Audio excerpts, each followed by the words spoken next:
Buenos días con ustedes sa kami-ara na Pasunangka Butterfly Garden. We are here today to conduct, investigate, and interview what's the difference between the courtship before and today. Mora and Chabacano, no? And then after that, si Mansettle sila dos, pedimiento. After the pedimiento, then el pedimiento doesn't mean that asaya sila el parents, it doesn't mean that you will marry right away, no? But depende kanila. But in many cases, sitan pedimiento, pumutan tadali ring engagement na tapos sige. However, el mga gente no hay mucho sen, taliba lang po. Tan elok. It's just the same. The situation in Zamboanga City is just the same as those in the neighboring places of the peninsula. Igual lang, like in Tagalog. Kay costumbre din pa naman. Diba ko? Sige, na tradisyon. Sige, continue yan. Kwantang kailangan tradisyon din may mayores at sino.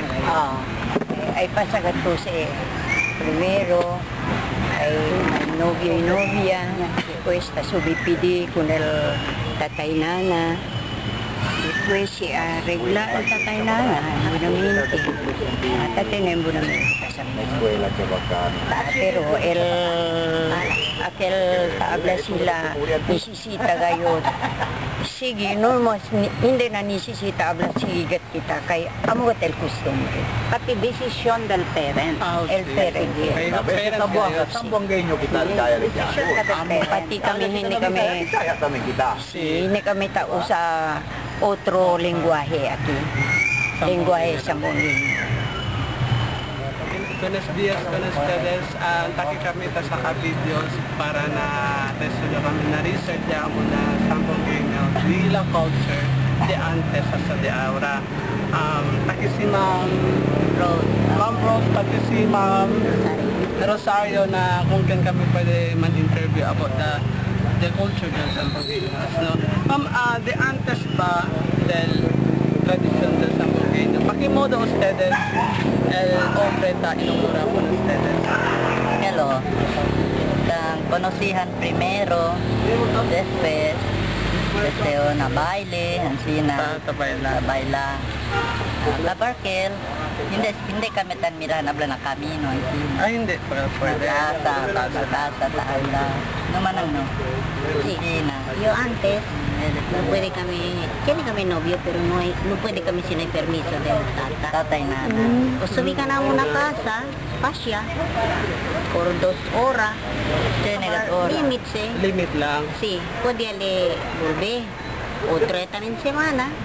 Si anda Pwede ba sa ma'am inamura el hombre ang aray anda alam niya na pwede at inamura ulit? Si generous lang pero yung tatay na kiri pirmi subi na casa na antes ba na su novia formal de ropa o de suyo zapatos de zapatos de pantalon hindi le pwede man chinelas lang uno tiene el respeto kita subi na ang casa ng novia karespetable con el mga tatay nana. Si te enamora con ustedes, cosa el mga alegría, reglamento del mayores. El del mayores, quieres el mayores. Subito na casa de respeto, tan buenas. Después, háblase, na siempre hablan mayores subí, ¿no? Entra, cinta. Si ustedes ya está allá, pues entonces el mayores van y ustedes andan a punto de que llama lo apurado ya para casa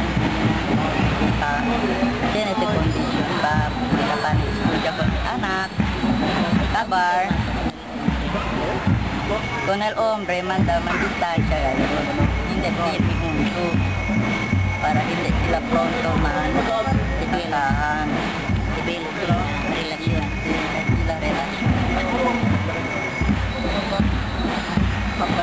pero naman lang kita nagpa-habla no anda kay mas malo el nobya, basta paulugin na, no? Dali lang kanila freedom. Pero Jenny, gap, Limitang nila punto. Hindi sila basta-basta lang sa punto. Kay kini sila limitaw sa dahil sa limitasyon. taon din lang sila. Timigal tempo nila, nadila edad, después pa sila pila. Tiene ba diferensya na enamorada de antes contra de ahora? Jenny, bien grande kayo, diferensya. De antes, Dito na kasa, makahuya gani, mira lang na kanino, makahuya. Pero el aura, pinonde lang man mirahan, no? mas mucho na kamino lang tinangka. Kanino lang, aya lang natin. Antes no hay más. Nadunti sila ng Mas kamino. mira tu casa del hombre, tenía tu huya. Hindi antes, Lejos hindi kita pasa. Hindi antes, visita arriba kayo sa subigat na casa del mujer. Camino. Hindi sa pudian sina ng mga pamilya lang. Pero sa bien grande ka diferensya el antes contra ara. At yan. Okay. Yeah, sa generation na yon, paano nyo nililigawan na isang babae? Para po sa akin, mga bagong generasyon ng kabataan, sa mostly kasi ngayon, nauso ng text, kaya medyo ang mga bata, medyo nalilink na babae each other siguro by text. Minsan naman, depende kasi may mga pangyayari na minsan nakikita kanya, nagliligawan siguro. Pero mostly ngayon kasi para sa akin, mostly nagliligaw ako by text, ganun. Kuya? Sa akin din yung paminsan through Facebook na lang ang ligaw, tapos kung magkita ka ganyan bago-bago pa lang sweet na kaagad yun, tapos pagka other day ligawan na agad yun. Ilan araw sa matagal? Sinusunod ko yung parang manligaw na hindi yung gaya dati. Hindi yung gaya dati, yung magharana-harana. Through, na lang. So, gaya ng sinabi niya, through text, Facebook. Dahil sa mga technology ngayon, marami na parang nandun na ginagawa ang panliligaw nila. Ano ba kayong balak ibalik yung dating ligawan?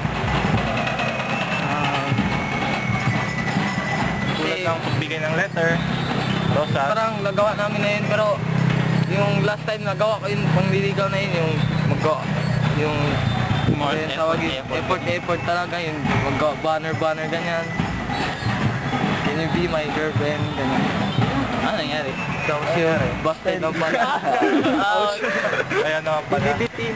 Bibitin. Kasi nga, di ba, bago na kasi ngayon ang generasyon, kaya kung babalik mo yung dati, maghaharana, parang awkward tignan, parang pupunta ka pa sa bahay ng mga parents nila, like, puntahan pa doon para kakanta ganyan, pero parang pangit na kasi tignan. Kaya mostly, yun na nga, text through Facebook, through, yun nga. Pero ilang days sa mga matagal na ligawan nyo? Mga months? Hindi. Ngayon, generation, mga 3 days na lang. Kayo na agad. So, mga 1 week, ganyan. Sometimes kapag first day of school, ganyan sa school, ganyan, magkita kayo. Tapos, ganyan, sweet, una sweet pa lang, tapos pagka day, ligawan na. Pero para sa amin lang mantamin yun, pero hindi namin alam sa mga iba, ginagawa pa nila, pero sa amin man, kaya tinatanong. Oo, opinion. Yan lang. Hindi naman sinabi namin na parang papo kami or parang high blows or parang, pero basta ganun na yun.